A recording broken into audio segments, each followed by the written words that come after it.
Hi, everyone. I'm Elaine Quijano. It's good to be with you. Thanks for joining us. One person is dead and 4 others were injured in a mass shooting Thursday afternoon in Bryan, Texas. That is close to the Texas A&M University campus. A suspect is in custody. The suspect allegedly brought an AK-47 into a cabinet company facility and shot at least 5 people. It happened hours after President Biden took his first actions to try and curb what he calls a gun violence epidemic in the U.S. The country saw more deaths from gun violence in 2020 than any year in at least 2 decades, according to the Gun Violence Archive. But the changes announced Thursday are modest, designed to begin tweaking the government's definition of a firearm and more aggressively responding to urban gun violence. In a series of executive actions, the White House directs the Justice Department to issue a rule to reduce the spread of homemade or self-assembled ghost guns, which don't have a serial number to track them. The president also wants the federal government to draft what's known as red flag laws for states to copy. Those would prevent people facing mental health issues from accessing firearms. And the Justice Department is also being asked to create new regulations for pistols with stabilizing braces, which can turn a gun into a more accurate weapon. President Biden called for further action from Congress. Whether Congress acts or not, I'm going to use all the resources at my disposal as president to keep the American people safe from gun violence. But there's much more that Congress can do to help that effort, and they can do it right now. They've offered plenty of thoughts and prayers, members of Congress, but they've passed not a single new federal law to reduce gun violence. Enough prayers. Time for some action. Meanwhile, Homeland Security Secretary Alejandro Mayorkas made his 3rd trip to the southern border Thursday. He met with local law enforcement and aid groups in Texas. It comes as a record-breaking number of migrants cross into the U.S., hoping for a chance to make their case for asylum. Customs and Border Protection encounters with migrants at the southwestern border topped 170,000 in March. That's a 70% spike from the month prior. Around 6 out of every 10 people were immediately expelled under a pandemic order still in place from the Trump administration.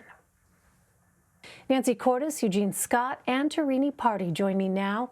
Nancy is CBS News Chief White House correspondent. Eugene is a political reporter for The Washington Post. And Tarini is a White House reporter for The Wall Street Journal. Welcome to you all. Nancy, I want to start with the White House gun control efforts. While using executive orders gets immediate action, they also tend to get reversed. What will these actions do? And will the president try and get anything longer lasting through Congress? He will, Elaine, and I think you're right that not only do they tend to get reversed when a president from a different party comes into office, they can also get challenged and bogged down in court.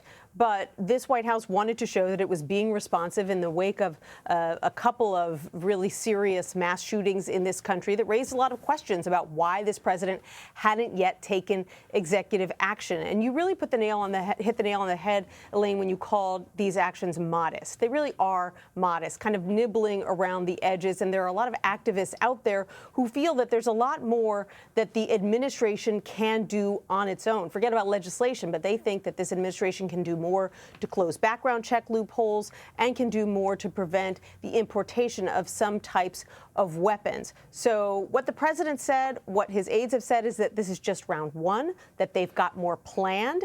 And so activists are certainly hoping that they're going to be a little more aggressive in their next round. And then, yes, beyond that, there certainly is a desire for Congress to act, but also a widespread recognition, Elaine, among the folks that I talked to at the White House, that that is a real uphill battle, that the political dividing lines on this issue haven't changed, and that getting even modest gun control legislation through Congress, something like mandatory background checks for all gun purchases, something that the lion's share of American members of the public support, even that faces an uphill battle in Congress when it is so evenly divided between Democrats and Republicans.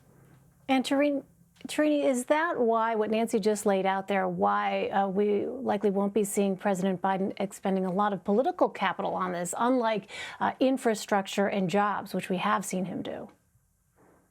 That's right. And, the political reality that was just mentioned look, it's tough for something like this to get passed. And the White House knows it needs 60 votes to get sweeping gun legislation, the kind that Biden called on Congress to pass today. And that is looking unlikely right now. And for something like infrastructure and the American Jobs Plan that the president's laid out, they can use reconciliation if they keep Democrats together. So they can pass that with a simple majority.